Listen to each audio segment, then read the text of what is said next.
महाराष्ट्र सरकारचा हलकटपणा किती आणि नालायकपणा किती याच्यासाठी हा व्हिडिओ बनवतोय. हा खरं तर सरकारपर्यंत पोहोचवा की नालायकपणा किती करणार. महाराष्ट्र बोर्ड जे आहे, HSC बोर्ड, यांनी काय केलंय, यांनी आज निकाल दिला.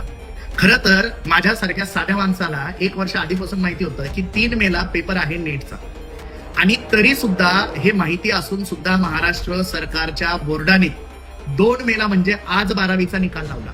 उद्या पोरांची नॅशनल एक्झाम आहे. देशभरातून लाखो विद्यार्थी परीक्षा देणार आहेत, पण महाराष्ट्राच्या पोरांना बर्बाद कसं करायचं हे आमच्या माननीय शिक्षण मंत्र्यांनी आम्हाला दाखवून दिलं. त्याबद्दल खरं तर आम्ही त्यांचे अगदी म्हणजे पैतण काढून आभार मानले पाहिजे. आता त्याचं पुढे काय केलं पाहिजे ते मी बोलणार नाही, पण किती हलकटपणा असावा सरकारचा. आणि खरंच सरकारमध्ये बसणारे इतके नालायक लोक कसे असू शकतात की नालायकपणा आहे की त्यांना सेन्सच नाहीये देशात काय चाललंय, पोरांच्या आयुष्यात काय चाललंय, पोरं किती मेहनत करतायत, त्यांचं करिअर काय आहे, की आमच्या मराठी पोरांना फक्त झेंडे घेऊन तुमच्या मागे पळवायचंय म्हणून हे फालतू धंदे तुम्ही करतायत पोरांचं आयुष्य बरबाद करण्याचं.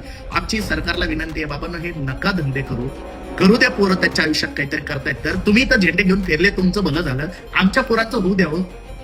हा व्हिडिओ सगळ्यांपर्यंत पोहोचवा आणि शिक्षण मंत्र्यांपर्यंत तर आधी गेला पाहिजे.